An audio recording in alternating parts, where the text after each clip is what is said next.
Hi നമസ്കാരം, ഞാൻ നിങ്ങളുടെ സീക്രട്ട് ഏജൻറ്റ്. ദിസ് ടൈം മൃണാലിൻ്റെ this is something serious. Okay, because ഞാൻ മൃണാലിൻ്റെ ഹോട്ടലിൽ പോയി. ഒരു ആവറേജ് ഫുഡാണ് അവിടുത്തെ. ഈച്ചകളാണെന്നുണ്ടെങ്കിലും കുറച്ച് കുറഞ്ഞ ശല്യമേ ഇപ്പം ഉണ്ടാക്കുന്നുള്ളൂ. അങ്ങനെ എൻ്റെ ഒരു ഒപ്പീനിയനൊക്കെ പറഞ്ഞിട്ട് നിങ്ങളെല്ലാവരും കണ്ടതായിരിക്കും. ഞാൻ വളരെ ജെന്യൂനായിട്ട് ചെയ്തതാണ്. എനിക്ക് കയറി ചെന്നിട്ട് അങ്ങനെ അങ്ങോട്ട് എന്താ പറയുക, മൃണാൽ എന്ന് പറഞ്ഞ വ്യക്തിയുടെ അഹങ്കാരത്തിനോട് നമുക്ക് നല്ല, എനിക്ക് പേഴ്സണലി ഒരിക്കലും അത് കാണുമ്പോൾ അത്ര അങ്ങോട്ട് സൂഹിക്കുന്നില്ല, അല്ലെങ്കിൽ ഒത്തുപോകാൻ പറ്റില്ല. പക്ഷേ അത് വിചാരിച്ചിട്ട് അയാളുടെ ഷോപ്പിൽ നമ്മൾ കയറി ചെല്ലുമ്പോൾ ജെനുവിനായിട്ട് ഫുഡല്ലേ, എൻഡ് ഓഫ് ദ ഡേ ഇത് കഴിക്കാൻ അരിക്ക് വേണ്ടിയിട്ടുള്ള ഓട്ടപ്പാച്ചിലാണ് എല്ലാവരും. ഒരുപാട് പേര് അവിടെ ജോലി ചെയ്യുന്നുണ്ട്, കാര്യങ്ങളൊക്കെ ഉണ്ട്. സോ നമ്മൾ കയറി ചെന്നിട്ട് എന്ത് ചെയ്യരുത്, ഒരിക്കലും അങ്ങനെ ആവരുത്. അതുകൊണ്ട് ജെനുവിനായിട്ട് കാര്യങ്ങൾ പറഞ്ഞു. ഇതിപ്പോൾ ഞാൻ നോക്കുമ്പോൾ രാവിലെ കൈസിൻ്റെ ചാനലിൽ ഒരു വീഡിയോ, മൃണാലിൻ്റെ തൃപ്പൂണിത്തറുള്ള ഔട്ട്ലെറ്റിൽ നിന്ന്, ഹംഗ്രി മൃണാലിൻ്റെ ഔട്ട്ലെറ്റിൽ നിന്ന് ഒരു വ്യക്തി ഫുഡ് കഴിച്ചിട്ട് അതിനകത്ത് പുഴു. നിങ്ങൾ ആലോചിച്ച് നോക്ക്, മൃണാൽ എപ്പോഴും സംസാരിക്കുന്ന ഒരു കാര്യമാണ് ഹൈജീൻ. ഓക്കെ, അതുകൊണ്ടാണ് ഈച്ച ആ ഒരു സംഗതിയൊക്കെ ഭയങ്കര വൈറലായി, ട്രോളായി, മൃണാലിനത് ഭയങ്കര സീനായി. ലാസ്റ്റ് മൃണാലിത് ഭയങ്കരമായിട്ട് എഫേർട്ട് ഇട്ടിട്ടാണ് എടപ്പള്ളിയിലൊക്കെ ഈച്ചയുടെ ഒരു പരിധി വരെ ആ ഒരു രീതിയിൽ കൺട്രോൾ ചെയ്യുന്ന രീതിയിൽ സാധനങ്ങൾ ചെയ്തെടുത്തത്. അപ്പോൾ ഇത് സംഭവിക്കുന്നത് മെയ്യിലാണ്. ഓക്കെ, ഇപ്പം മെയ് മാസത്തിൽ പോയ കസ്റ്റമർ അവിടുന്ന് കിഴിപ്പൊറാട്ട ഓർഡർ ചെയ്തിട്ട് വാഴേൻ്റെ എല്ലാം തുറന്ന സമയത്ത് അതിനകത്ത് പുഴുവോടെ. നിങ്ങളൊന്ന് ആലോചിക്കുക. ഇപ്പോൾ അത് പറയുന്നത് പഴയതല്ലേ, കുറച്ച് മുന്നേ. ബട്ട് ഞാൻ ഒരു കാര്യം ചോദിക്കട്ടെ, മൃണാലിൻ്റെ ഭാഗത്തുനിന്ന് എത്രയോ ഹോട്ടലുകൾ കൺസൾട്ട് ചെയ്യുന്ന അതാണല്ലോ മൃണാൽ, കൺസൾട്ടൻ്റ് ആണല്ലോ മൃണാൽ.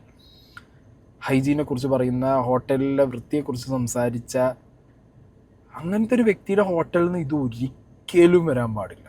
ഈച്ച ഓക്കെ, നിങ്ങൾക്കൊന്നും ചെയ്യാൻ പറ്റുന്നില്ല. ഓക്കെ, അടുത്ത തോട്ടിൽ നിന്ന് കയറി വരുന്നതായിരിക്കാം. കൊച്ചിയിൽ ഈച്ച, കൊതുക്, ഇതൊന്നും ഒഴിഞ്ഞൊരാൾക്ക് ജീവിതം തന്നെ പോസിബിൾ ഭയങ്കര പാടാണ്. അല്ലെങ്കിൽ അത്രയും നോക്കുന്ന ആൾക്കാരായിരിക്കണം. പുഴു. ഈ വീഡിയോ ഞാൻ അവിടെ പ്ലേ ചെയ്യാം.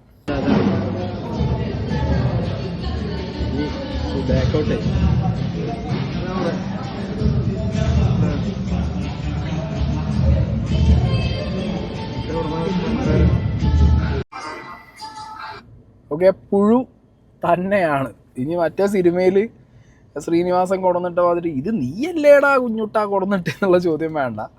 അത് പുഴു തന്നെയാണ് എന്നുള്ളത് വളരെ ക്ലിയർ ആൻഡ് എവിഡൻ്റ് ആയിട്ട് നമുക്ക് കാണാൻ പറ്റുന്നുണ്ട്.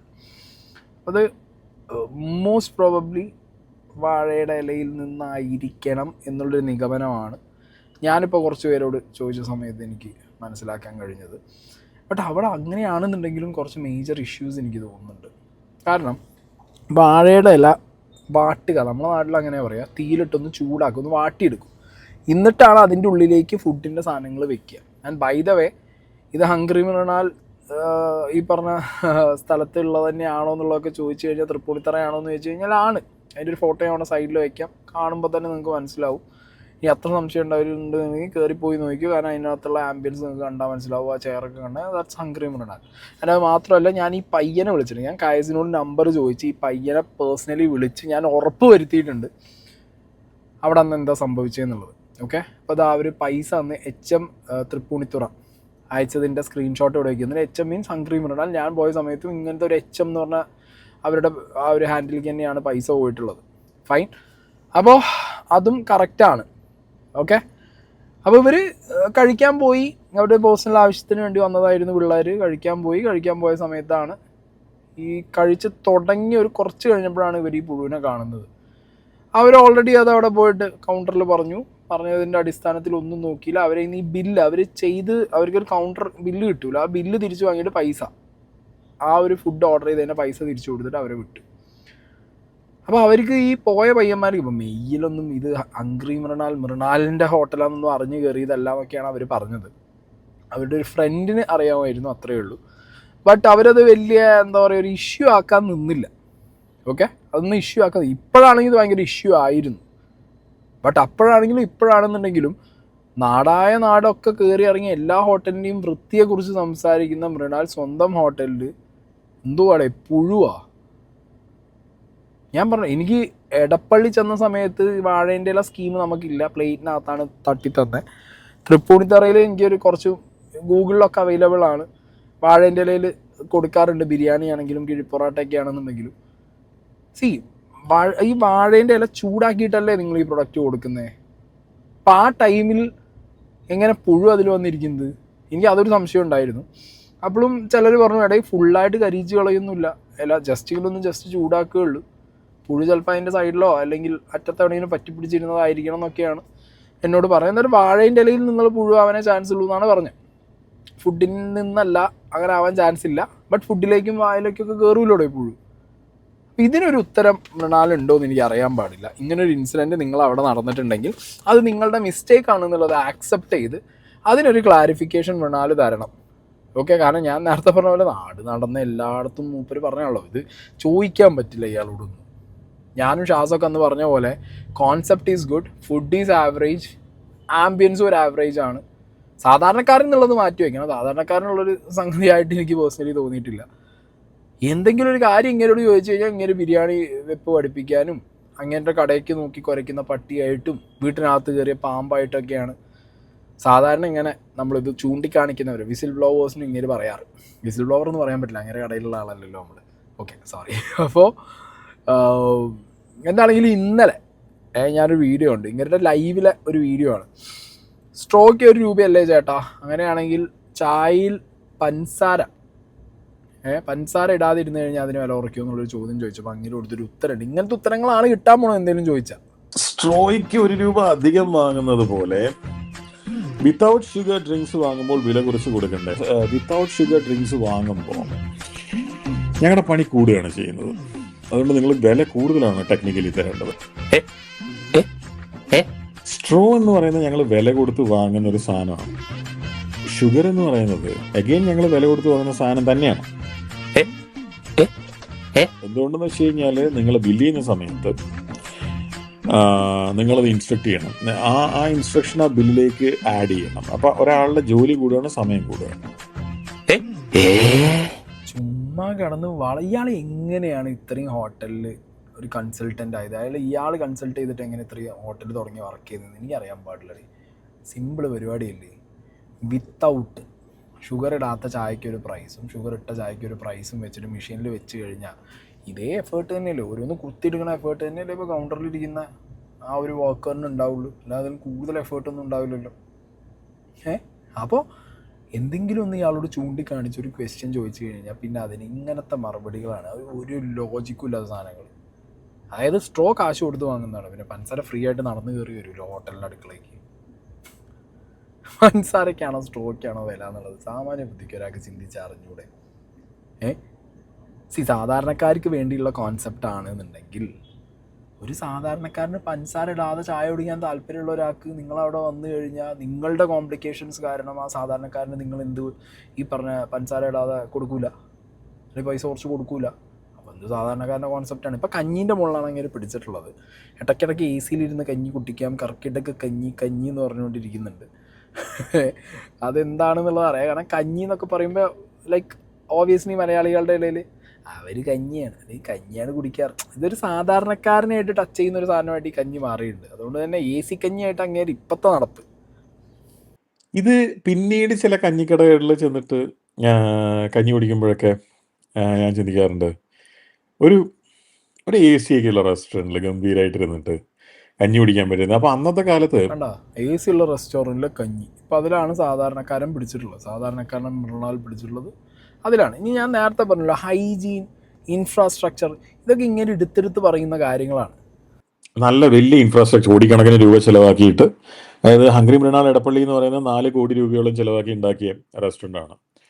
തൃപ്പൂണിത്തുറ റെസ്റ്റോറൻറ്റും അതുപോലെ കോടിക്കണക്കിന് രൂപ ചിലവാക്കി ഉണ്ടാക്കിയ റെസ്റ്റോറൻ്റാണ്. അപ്പോൾ അത്രയും മുതൽ മുടക്കി ഇൻഫ്രാസ്ട്രക്ചർ ഉണ്ടാക്കി ഹൈജീനിന് വേണ്ടിയിട്ടും സ്റ്റാഫ് വെൽഫെയറിന് വേണ്ടിയിട്ടും കാര്യങ്ങൾക്കൊക്കെ ഒരുപാട് പണം ചിലവാക്കി ഉള്ള റെസ്റ്റോറൻറ്റുകൾക്ക് ഇൻഗ്രീഡിയൻ്റ് പ്രൈസസിൻ്റെ ഇതിനനുസരിച്ച് ഒരു കസ്റ്റമർക്കും കൂടെ ന്യായമാണെന്ന് തോന്നുന്ന ഒരു വിലയിൽ വിൽക്കുക എന്ന് പറയുന്നത് വളരെ ഇൻക്രീസിംഗ്ലി ഡിഫിക്കൽട്ടായിക്കൊണ്ടിരിക്കുകയാണ്. ഭക്ഷണം എന്ന് പറയുന്നത് ഉണ്ടാക്കുന്ന സ്ഥലത്തിൻ്റെ ഹൈജീനിന് വേണ്ടിയിട്ട് ഒരുപാട് പണം ഇൻവെസ്റ്റ് ചെയ്യണം. അത് ഇനീഷ്യൽ ഇൻവെസ്റ്റ്മെൻറ്റ് മാത്രമല്ല, അത് കണ്ടിന്യൂ ചെയ്ത് പോകാനും. അത് നിങ്ങൾക്ക് റോഡ് സൈഡിൽ ഉള്ള സ്ഥലങ്ങളുമായിട്ട് നിങ്ങൾ കമ്പയർ ചെയ്യുന്ന സമയത്ത് നിങ്ങൾ ആൾക്കാരുടെ മുമ്പിൽ പരിഹാസ്യരാവുകയാണ്. അതൊക്കെ നിങ്ങൾ അയക്കോ, അതൊക്കെ നിങ്ങളുടെ ഇഷ്ടം. പക്ഷേ നിങ്ങൾ ഭക്ഷണം വാങ്ങിച്ച് കഴിക്കുമ്പോൾ, ഈ അരി വാങ്ങുമ്പോൾ അത് കൊള്ളാവുന്ന അരിയാന്ന് ഉറപ്പ് വരുത്തിയിട്ട് വാങ്ങണം. കാരണം എല്ലാ അരിയും ഒന്നല്ല. ഹൈജീനെ കുറിച്ച് പറഞ്ഞ ഇത്രയും കൂടുതൽ അറിവുള്ള മൃണാൽ എന്ന് പറഞ്ഞ വ്യക്തിയോടാണ് ചോദിക്കുന്നത്. നിങ്ങളുടെ ഹോട്ടലിൽ നിന്ന് ഇലയ്ക്കകത്തുനിന്ന് പുഴു കിട്ടിയിട്ടുണ്ട് എന്നുണ്ടെങ്കിൽ ഒരു കസ്റ്റമർക്ക്, അതിൽ നിങ്ങളുടെ ഹൈജീൻ സ്റ്റാൻഡേർഡ്സിനെ കുറിച്ചിട്ട് എന്ത് മനസ്സിലാക്കണം നമ്മൾ നാട്ടുകാർ? എന്ത് മനസ്സിലാക്കണം? അത് നിങ്ങളൊരു ഉത്തരം എന്താ ഫസ്റ്റ്? ഓക്കെ, ഇനിയിപ്പോൾ അതൊരു ഇൻസിഡൻറ്റ് ഉണ്ടായി, അതിലൊരു ഖേദപ്രകടനമെങ്കിലും ഇപ്പോൾ ഇത് പുറത്ത് വന്നല്ലോ. പുറത്ത് വരാതിരുന്നു കഴിഞ്ഞാൽ കുഴപ്പമില്ല. ഇതിപ്പോൾ പുറത്ത് വന്നതുകൊണ്ട് സാധാരണ ഒന്നും കാണാറില്ല. തമ്പുരാൻ ഇതൊന്നും കാണാൻ സമയമില്ല.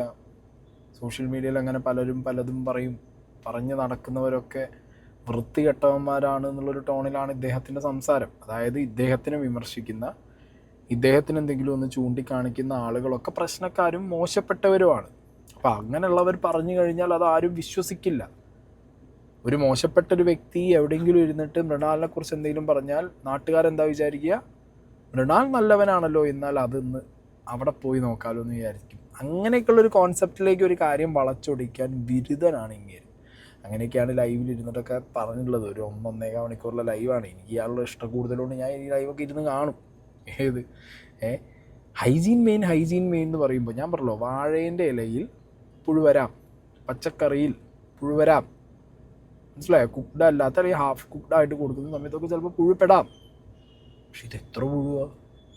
അതാണ് ഇത് എത്ര പുഴു? അത് വാട്ടിയ ഇലയിൽ ഇത്രയും പുഴു. അപ്പം അതൊന്ന് കൃത്യമായ ആളുകൾ അഡ്രസ്സ് ചെയ്ത് പറയണം. മൃണാൽ സർ, നിങ്ങൾ ഓക്കെ. ഞാൻ പറഞ്ഞല്ലോ, ഇയാളുടെ ഈ ആറ്റിറ്റ്യൂഡും ഇയാളുടെ സംസാരവുമാണ് ഈ കോൺസെപ്റ്റിന് ഏറ്റവും വലിയ ഉൾട്ടടിച്ച് നിൽക്കുന്ന ഒരു പോയിന്റ് എന്ന് പറയുന്നത്. അല്ലാത്ത പക്ഷം ഇത് ഓക്കെ കോൺസെപ്റ്റാണ്. പിന്നെ സാധാരണക്കാർക്ക് വേണ്ടിയുള്ള കോൺസെപ്റ്റാണോ എന്ന് വെച്ച് കഴിഞ്ഞാൽ അതും ഒന്ന് സാധാരണക്കാർ എന്നുള്ളത് മാറ്റിയിട്ട് ഒരു ആവറേജ് ലിവിങ് സ്റ്റാൻഡേർഡുള്ള ആൾക്കാർക്ക് വന്നിട്ട് കഴിച്ചിട്ട് പോകും. അല്ലെങ്കിൽ ഹെൽത്ത് കോൺഷ്യസ് ആയിട്ടുള്ള ആളുകൾക്ക് അവർക്ക് ചൂസി ആയിട്ട് ഫുഡ് കോംബോ അടിച്ചിട്ട് കഴിച്ചിട്ട് പോകും. മിനിമം എമൗണ്ടിൽ കഴിക്കുന്നവർക്ക് വേണമെന്നുണ്ടെങ്കിൽ വന്നിട്ട് കഴിച്ചിട്ട് പോകും. ഇങ്ങനെയൊക്കെ പറയാം, മനസ്സിലായില്ലേ? അല്ലാതെ നിങ്ങൾക്ക് നിങ്ങളുടെ സ്വന്തം ബ്രാൻഡ് ബിൽഡ് ചെയ്യണം, അതിന് ഞാൻ എന്തും പറയും, അതിന് ഞാൻ ഏത് അഹങ്കാരത്തിൻ്റെ അറ്റം വരെ പോകുമെന്ന് പറഞ്ഞാലും ഇതേമാതിരി ഓരോ സാധനങ്ങൾ വന്ന് പെടുകൂടെ. ഇപ്പോൾ ഈ പുഴു കണ്ടേരിഞ്ഞ് എന്ത് പറയുമോ, എന്തെങ്കിലുമൊക്കെ ഈ പുഴു വേണച്ച് നടന്നു വന്നാന്ന് പറയൂ, അടുത്ത് തോട്ടിന്ന് കയറി വന്നാന്ന് പറയൂ. ഈച്ച വന്ന പോലെ പുഴു കയറി വന്നു കാല് വെച്ചിട്ട് ഇഴഞ്ഞ് വന്നു. അത് ഈ ചെക്കന്മാർ കൊടുന്നിട്ടാന്നൊന്നും പറയാതിരുന്നാൽ അത്രയും നല്ലത്. അങ്ങനെയൊക്കെയാണെന്നുണ്ടെങ്കിൽ വേറെ പല പ്രശ്നങ്ങളും നിങ്ങൾ ഫേസ് ചെയ്യേണ്ടി വരും. അപ്പോൾ എന്താണെങ്കിലും കൊള്ളാം. ഞാൻ പറഞ്ഞല്ലോ, ഇങ്ങേരിത് പ്രൊമോട്ട് ചെയ്തോട്ടെ കുറച്ചൊന്ന്. ഒരു ഹോട്ടലല്ലേ, കോൺസെപ്റ്റ് നല്ലതല്ലേ, ഒന്ന് ഇരുത്തി ചെയ്യുവാൻ. അല്ലാതെ നിങ്ങൾ ഈ ചുമ്മാ ഇനി വന്ന് രാജാവ് കളിക്കല്ലേ. ഓക്കെ.